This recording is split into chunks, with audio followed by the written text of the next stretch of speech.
2019 में हिंदी के जाने माने उपन्यासकार ऋषिकेश सुलभ का अग्निलीक नाम से एक उपन्यास प्रकाशित हुआ। ये उपन्यास इसलिए महत्वपूर्ण है कि आज़ादी के बाद जिस तरह से जो ग्राम कथाओं का प्रचलन हुआ था और नई कहानी आंदोलन के दौर में लगातार ग्राम कथाएं भी लिखी जा रही थीं। रेणु जैसे लोग उस समय एक बड़े जो लेखक थे वो भी सक्रिय थे और उनके साथ तमाम तरह के लोग समानांतर रूप से एक तरफ मध्यवर्गीय जीवन की कहानी और उपन्यास लिखे जा रहे थे, तो दूसरी ओर ग्रामीण जीवन के उपन्यास और कहानी भी लिखे जा रहे थे। मैं यह तो नहीं कहता कि दोनों में टक्कर थी, लेकिन यह सर्वविदित है कि जो ग्राम कथा थी उनको पीछे ढकेलने का प्रयास किया गया। उनको उस तरह की मान्यता नहीं दी गई जिस तरह की मान्यता नई कहानी आंदोलन को दी गई या मध्यवर्गीय जो जीवन के जो लेखक थे उनको दी गई।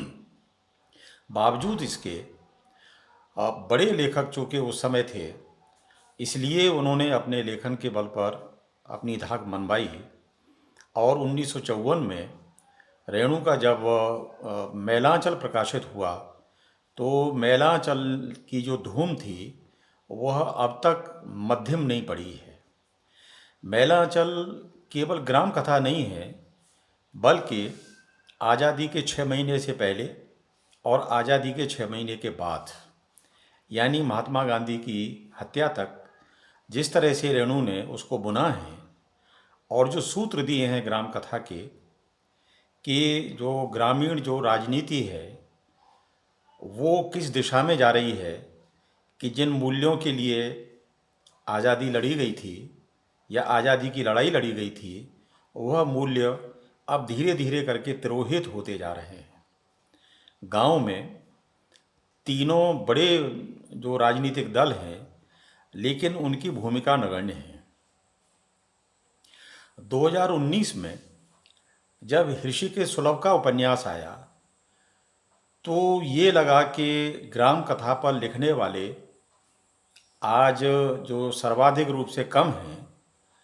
ऋषिकेश सुलभ बिहार के सीवान की एक ग्राम पंचायत को लेकर के उपन्यास में आते हैं। यह ग्राम पंचायत जैसी कि जो ग्राम पंचायतें होती हैं लगभग उसी प्रकार की ग्राम पंचायत है, लेकिन यथार्थवादी उपन्यासों की एक विशेषता है कि यथार्थवाद और यथार्थवादी कोई भी रचना प्रातिनिधिक रूप में घटनाओं को और प्रातिनिधिक रूप में पात्रों को लेकर के आती है।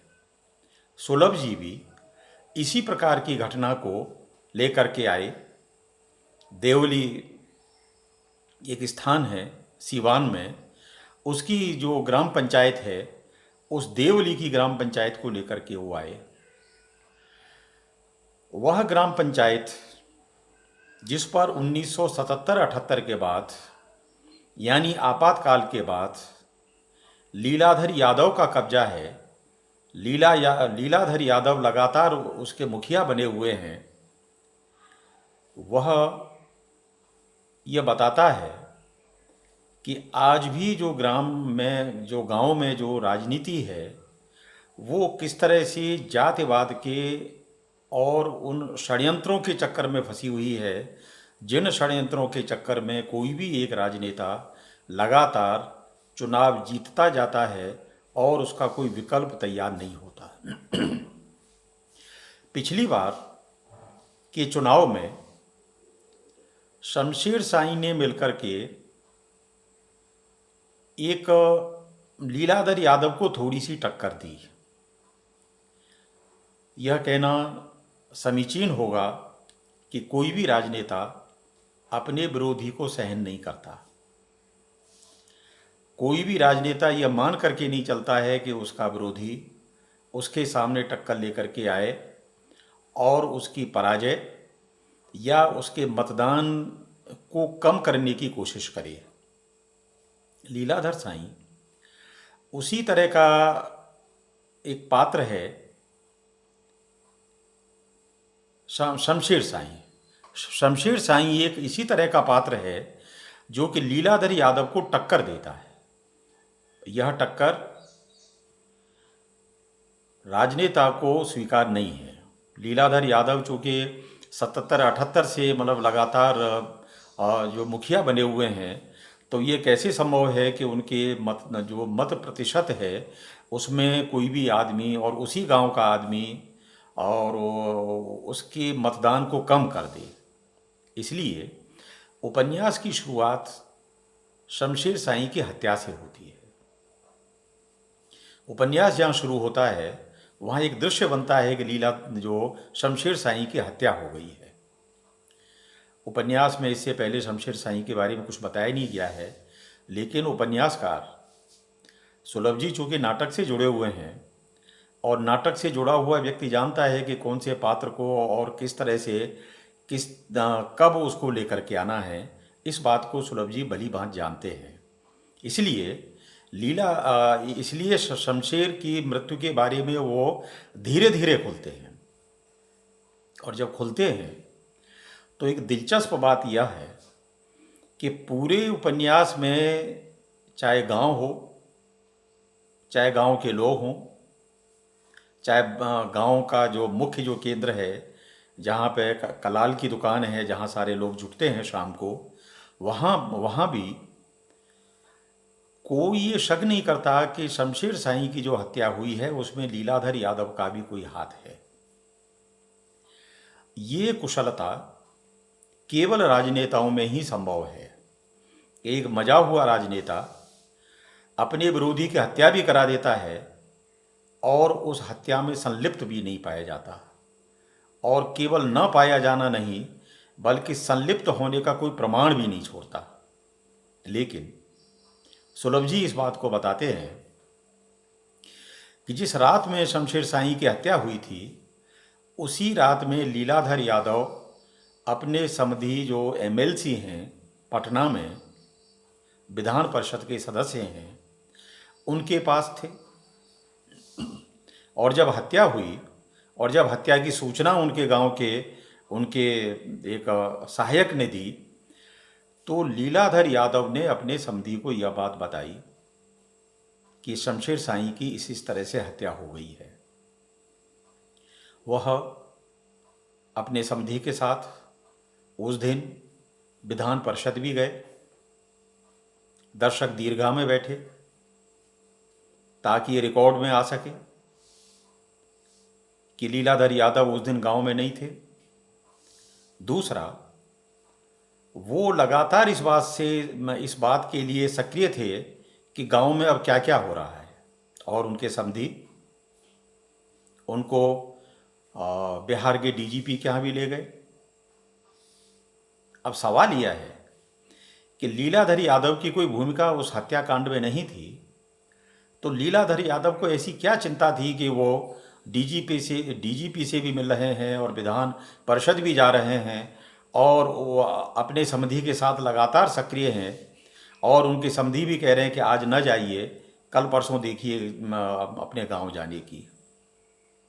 जब सारा मामला शमन हो जाता है और उन्हें लगता है कि पुलिस से लेकर के प्रशासन तक अब लीलाधर यादव का कोई कुछ बिगाड़ नहीं सकता, तो उस स्थिति में लीलाधर यादव के समधी उनसे कहते हैं कि अब आप गांव जा सकते हैं। और इससे पहले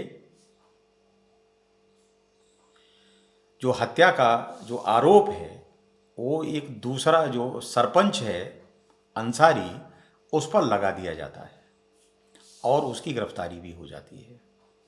और केवल गिरफ्तारी नहीं होती बल्कि उस गिरफ्तारी में उसकी जेब से एक रिवॉल्वर भी मिलती है। यानी पूरे प्रमाण पुलिस के पास हैं कि शमशेर साईं की जो हत्या हुई है उसमें अंसारी का हाथ है, न कि लीलाधर यादव का हाथ है। बहरहाल उपन्यास में ये बताना ज़रूरी नहीं था कि जो शमशेर साईं हैं वो किस प्रकार से लीलाधर यादव के सामने एक चुनौती बन करके आ रहा था, बल्कि यह बताना भी है कि अंसारी और शमशेर साईं दोनों मिलकर के किस तरह से गांव में एक ऐसी राजनीति चला रहे हैं जो कि लीलाधर यादव की राजनीति को वो पीछे की तरफ ले जा रही है। लीलाधर यादव की राजनीति मुसलमान और यादव और कुछ पिछड़े हुए लोग, इस तरह की राजनीति वो अब तक करते आए और इस राजनीति में उनको लगातार सफलता भी मिली। लेकिन अब जब इस प्रकार का संकट खड़ा हुआ तो मुखिया जी उसे निपटना भी जानते थे। उपन्यास जहाँ जाके ख़त्म होता है वहाँ एक बृहद परिवर्तन होता है कि देवली गांव जो पंचायत है वो महिला आरक्षण के लिए दे दी जाती है। अब मुखिया जी के सामने समस्या यह है कि जो बहू हैं उनकी जो बहुएं हैं वो बहुत पढ़ी लिखी नहीं हैं और इस तरह से मुखिया जी उनको सार्वजनिक जीवन में भी नहीं लाए हैं कभी भी। इसलिए पूरे उपन्यास में यह कहीं नहीं दिखाया गया कि जो उनकी बहुएं हैं वो सामने आकर के गांव की राजनीति में कोई हिस्सा ले रही हैं कि गांव के सार्वजनिक जीवन में भी कोई हिस्सा ले रही हैं। इसी स्थिति में वह अपनी जो पोती है रेवती, जो पटना में पढ़ रही है और जिसका एकमात्र लक्ष्य है कि उसे आईएएस बनना है, उसे लाते हैं और उसे चुनाव लड़वाते हैं मुखिया का, और सरपंच के लिए रेशमा को लेकर के आते हैं। यह कहना समीचीन होगा कि रेशमा की जो छवि है वो गांव में बहुत अच्छी नहीं है। वह अंसारी की रखैल है और गांव में उस तरह का उसका कोई न सार्वजनिक जीवन है और न उसका कोई सम्मान है। वो अपने से बहुत बड़े उम्र के जो कलाल हैं उसके साथ उसका विवाह हुआ, उनके साथ वो रह रही है।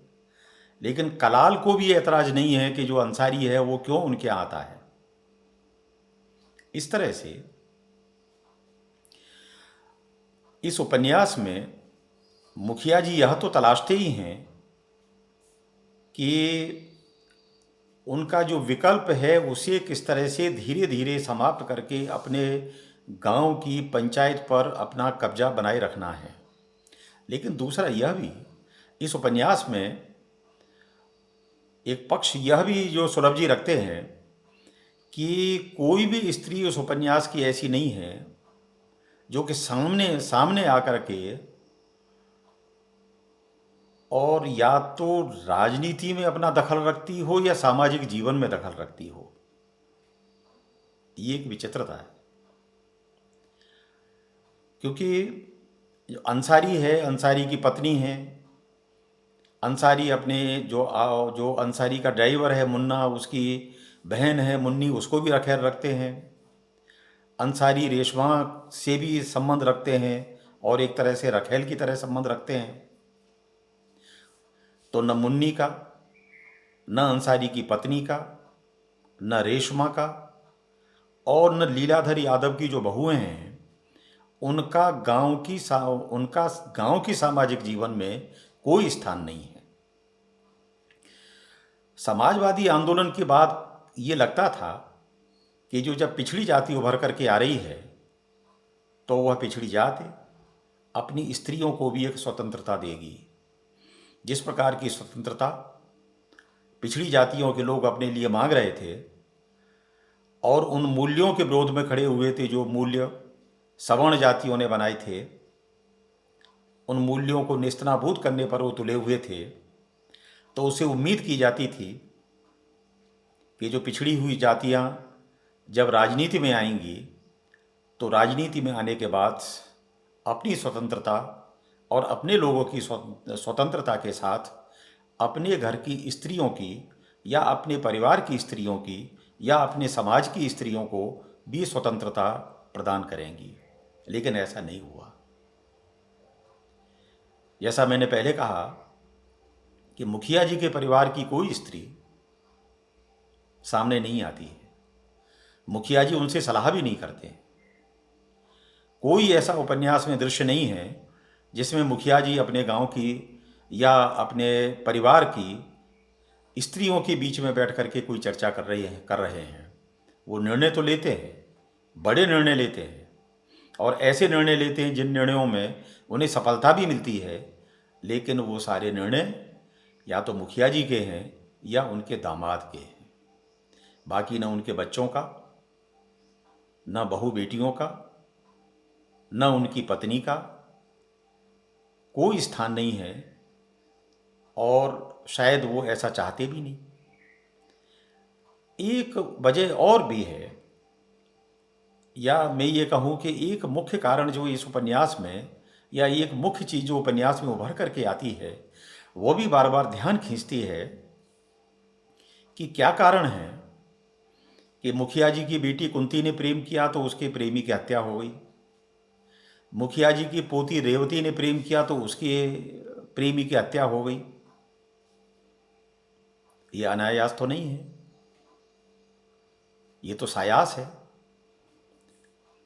क्योंकि मुखिया जी ऊपर तो कभी नहीं कहते, रेवती से कभी नहीं कहा कि जो रेवती जिस मनोहर रजक से प्रेम करती थी, मुखिया जी का पोता तो विरोध करता है, लेकिन मुखिया जी ने कभी रेवती को ये बात नहीं कही कि तुम जो कर रही हो, इस जो ये गलत निर्णय तुम या गलत रास्ते पर चल रही हो। लेकिन जब मनोहर रजक की हत्या होती है तो क्या बगैर मुखिया जी की रजामंदी के इस प्रकार की हत्या हो सकती है? या बगैर मुखिया जी के पूछे इतना बड़ा कोई निर्णय किया जा सकता है? या रेवती की बुआ कुंती ने जिस मास्टर जी को प्रेम किया था, जब उसकी हत्या हुई तो क्या बगैर मुखिया जी की रजामंदी के इस प्रकार की हत्या हो सकती थी? मुखिया जी बहुत चतुर और बहुत चालाक और बहुत धैर्यवान राजनेता के रूप में इस उपन्यास में आए हैं, और मैं ये मानता हूँ कि यह उपन्यास की एक प्रकार की सफलता भी है कि उपन्यासकार एक ऐसे ऐसे चरित्र का निर्माण करके ला रहा है जिस चरित्र के बारे में ऊपर से तो लगता है कि ये बहुत भला, बहुत समझदार, बहुत संवेदनशील, बहुत सामाजिक हितों के लिए काम करने वाला, अपने परिवार के लिए पूरी तरह समर्पित और राजनीति में निष्णात व्यक्ति है। लेकिन उपन्यास के जब सूत्र खुलते हैं तो वो बार बार उपन्यास के सूत्रों से उभर कर के आता है कि लीलाधर यादव बहुत घिसे और मजे हुए राजनेता थे। ऐसे राजनेता थे कि जो बड़े बड़े जो निर्णय तो ले लेते थे, लेकिन उन बड़े बड़े निर्णयों में को पकड़ पाना किसी के बस की बात नहीं थी। उनके परिवार के लोग भी शायद इस बात को नहीं पकड़ पा रहे थे। समाज तो दूसरी बात है, गांव तो दूसरी बात है। गांव के लिए समझ पाना तो ये बड़ा कठिन था, लेकिन उनका जो अपना परिवार था, उनके जो अपने बच्चे थे, उनकी अपनी जो बहुएं थीं, उनकी पत्नी, उनकी पोती भी ये नहीं समझ पा रही थी कि ये मुखिया जी कल को क्या निर्णय लेंगे। इसीलिए जब वो रेवती के पास पहुंचते हैं अपने दामाद को लेकर, तो रेवती से चुनाव लड़ने की बात करते हैं और ये कहते हैं, अच्छा ये स्वयं नहीं कहते, अपने दामाद से कहलवाते हैं।